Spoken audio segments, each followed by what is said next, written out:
Sir ಹಿಂದೆ ಅಂದ್ರೆ ಡ್ಯಾಮಲ್ಲಿ 73 ಅಡಿದಾಗ ನೀರು ಬಿಟ್ಟಿದ್ರು, ಈಗ 80 ಅಡಿದ ನೀರು ಬಿಡಿ ಅಂತ ಹೇಳ್ತಾರೆ. ನೀವು ಸರ್ಕಾರ ಗಮನ ಪ್ರಯತ್ನ ಮಾಡ್ತೀನಿ ನಾನು 100%. ಅದಕ್ಕೋಸ್ಕರ ನಾವು ಬಂದಿರೋದು, ನಾನು ನಮ್ಮ ಛಲವಾದಿಯವರೆಲ್ಲ ಬಂದಿರೋ ಅಂಥದ್ದು.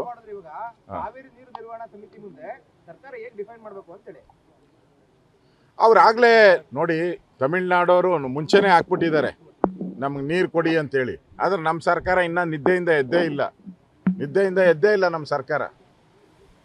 ಈಗ ಅಪೀಲ್ ಮಾಡಬೇಕಾಯ್ತಲ್ಲ, ನಮ್ದು ಇಷ್ಟು ಕುಡಿಯೋ ನೀರಿಗೆ ಬರ, ಈಗ ಕುಡಿಯೋ ನೀರಿಗೆ ಆಗ್ತಾ ಇಲ್ಲ. RTMC ಮಾತ್ರ ಇರೋದು 2 ತಿಂಗಳು ಅಷ್ಟೇ. ಆಮೇಲೆ ಏನು ಮಳೆ ಬರಲಿಲ್ಲ ಅಂದರೆ ಏನು ಪರಿಸ್ಥಿತಿ, ಹೆಂಗೆ ನಿಭಾಯಿಸ್ತೀರ ನೀವು ಸರ್ಕಾರ? ಅದಕ್ಕೆ ಕೂಡಲೇ ಸಭೆ ಕರೀರಿ, ಎಲ್ಲ ಸರ್ವಪಕ್ಷದ ಸಭೆ ಕರೀರಿ, ರೈತರ ಮುಖಂಡರ ಸಭೆ ಕರೀರಿ. ಇಡೀ ನಾನು KRS ಒಂದೇ ಅಲ್ಲ, ಇಡೀ ರಾಜ್ಯದಲ್ಲಿ ಇದೆ ಸಮಸ್ಯೆ. ಇಡೀ ರಾಜ್ಯದಲ್ಲಿ ಈ ಪರಿಸ್ಥಿತಿ ಇದೆ.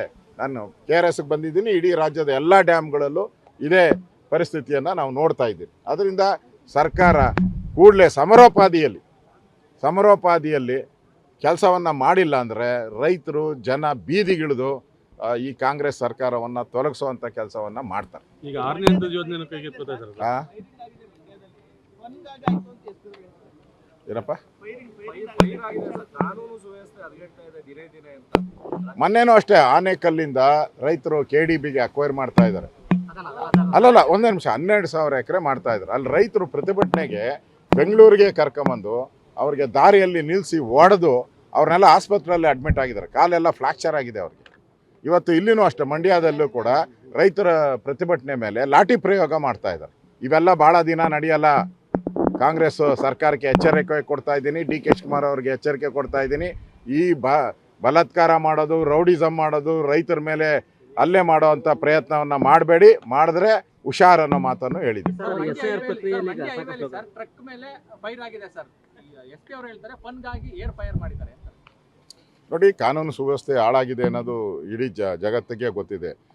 ಪರಮೇಶ್ವರ್ ಇದ್ದಾಗ ಅಂತೂ ಕೇಳೋರೇ ಇರಲಿಲ್ಲ. ನಾನು ನೋಡಿಲ್ಲ, ವರದಿ ತರಿಸ್ತೀನಿ, ನನಗೆ ಗೊತ್ತಿಲ್ಲ, ಇದೇ ಆಗೋಯ್ತು. ಈಗ ಹೊಸ ಹೋಮ್ ಮಿನಿಸ್ಟ್ರ್ ಬಂದಿದ್ದಾರೆ, ಅವ್ರಿಗೆ RSS ಬಿಟ್ಟರೆ ಬೇರೆ ಯಾವುದೂ ಇಲ್ಲ. ಇಲಾಖೆ ಬಗ್ಗೆ ಅವ್ರಿಗೆ ಕಿಂಚತ್ತು ಜ್ಞಾನವೂ ಇಲ್ಲ.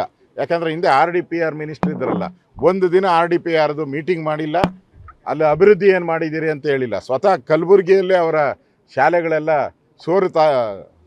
ಇರೋ ಶಾಲೆಗಳು ಇದೆ, ಅಲ್ಲೇನು ಮಾಡಲಿಲ್ಲ. ಈಗ ಬಂದು ಅವರು ಡೈವರ್ಟ್ ಮಾಡ್ತಾರೆ ಅಷ್ಟೇ, ಅಭಿವೃದ್ಧಿ ಮಾಡಲ್ಲ. RSS ಬಗ್ಗೆ ಮಾತಾಡೋದು ಅಷ್ಟೇ ಅವ್ರ ಕೆಲಸ.